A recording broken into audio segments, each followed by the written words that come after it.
So this, the alopecia, complete bolt out of the blue, that at the time it was like, oh, that's nothing. It was Phoebe about 10. We were still at primary school. All the girls were at primary school, the same primary school. All just getting on with life, no great dramas really. And it was about 10. I used to brush all the girls' hair. It was like line them up, one after the other, yeah, like you do. And I remember brushing her hair this particular morning, and I thought, oh, that's weird. And I thought, I'd never noticed that before. And then you think, oh my God, how have I never noticed that before? How long's that been there? And all it was a proper, neat square out of the bottom, the base of her neck, out of the hairline. I was like, oh, that's really weird. Bearing in mind that all the girls had long hair, they all went dancing, they all went swimming, so I did the hair a lot. So I thought, how have I missed this? So I didn't think anything more about it at that time. Then all of a sudden I started paying a bit more of attention over the next few days, and I thought the hairline above the ears as well was quite high. And I thought, again, at the time, the fashion back then, because you're very old. No, back in the old days. Back then. Again, the in fashion was like either some up and some down, or it was like a big high ponytail. To be fair, this was 16 years ago, and that was the vibe. Yeah. It was like a scrunchy, high pony, slick back. Yeah. So obviously, I was thinking, oh, tight ponytails, things like that. But we did actually go to the doctors because I think, looking back on photos, you think, what on earth? It's such a lot happened in such a short space of time. But at that time, you didn't, because life was so chaotic. It just went on and on. It just rolled on. So we took you to the doctors. I think we'd found a little patch partway up by this time. So the little patch at the back, and it was starting to thin. But I think, bearing in mind Faith would be like 10, I thought, I'm not. Like panicking child. I can panic, but not child. Yeah. So went to the doctors. What do you think about this parting hair? And I'm thinking, oh, and it was perfect, almost like a perfect round circle. Like a penny. Yes, yeah. It actually almost in the centre of the hair at the back. Yeah. So there's a little square at the base, had the high hairline, but it was just like quite taut. It looked like quite taut, like you had put a really tight ponytail, and then a little perfect circle. Well, the delightful doctor. I think back now and you think, what on earth just happened? Yeah. Just in hindsight, this is my dreadful diagnosis story. Yeah, I think I've only told once or twice, to be fair, because this was how we actually found out I had alopecia, and it was ruthless. It was what kind of set up my opinion of going bald and being bald. Yeah, and almost like I don't want to be bald because that's as you will hear, the perception he put into our brains at the time. Yeah, so, it was horrendous. The GP at the time, I don't think tact came into it.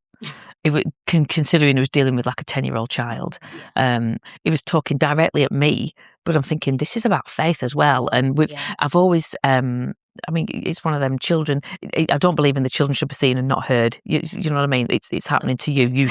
And you weren't a submissive 10-year-old. You were quite, you had your own opinions and your own thoughts and feelings. And because it was happening to you, you would want to know what's going on.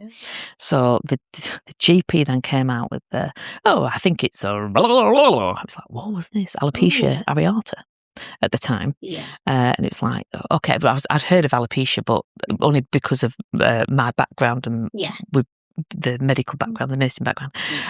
But again, very little about it. Next thing, a printer's going berserk.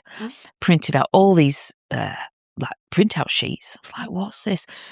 Clipped them together with a nice little paper clip, very neat, and handed them to Faith. I was like, right, so 10-year-old, a wedge of all this paperwork. And it was almost like, okay, bye then. I was like, oh, what's just happened? Then as Faith's flicking through these pages, I don't know whether you remember the story as vividly as this, Faith's flicking at 10 through all these pages, I'm glancing over and seeing all these horrific pictures and images. It was like, what the hell is he just given her? What is he just given that baby? No, it was like shock therapy. Yeah. Because looking back now, they weren't horrific. It was just different variations of alopecia. Yeah. But from first learning about it, it's terrifying not knowing what's going to happen. Yeah. And also with no cure and no real treat, because you go to the doctors wanted to be treated. Yeah. There was no treatment. It was just information. It's also eye-opening because it's like you'd think this was like 50 or 100 years ago. This was literally what, like less than 20 years ago? It was 16 years ago. So this is crazy. Yeah. And he also said, because of the high hair, he said, do you pull your hair? What kind of question's that? Yeah. Because obviously, reading into it after, there's the hair pulling type of... trichotillomania. Yeah. And it's like... Which was news to me only a few years ago. I found out about that. So there's just no awareness of it all. It's just slowly, there is a lot more now. Yeah. But back then, there really was minimal. Yeah.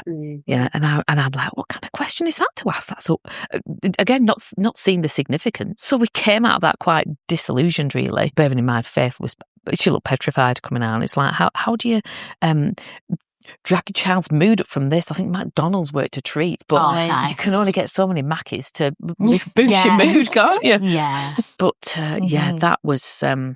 It was a moment. That was the But that day actually signified how I felt about going bald from then. So because it made me feel so, I guess, dirty for having my hair fall out. Unusual. Yeah. So I was like, oh, no one can see this. Yeah. Because that's how he literally made us feel at that point. So from then on until I got my first wig when I was 12, it was, how do I hide this hair loss? And I think that's what's important is like that first... I don't know how to describe it, but like that first interaction with you and your alopecia could have made a world of a difference. Yeah. And obviously now you've grown up and like you've come to that realization for yourself, but it could have gone so much earlier, like throughout your teenage years as well, which I think, just said if you felt like it was something shameful and too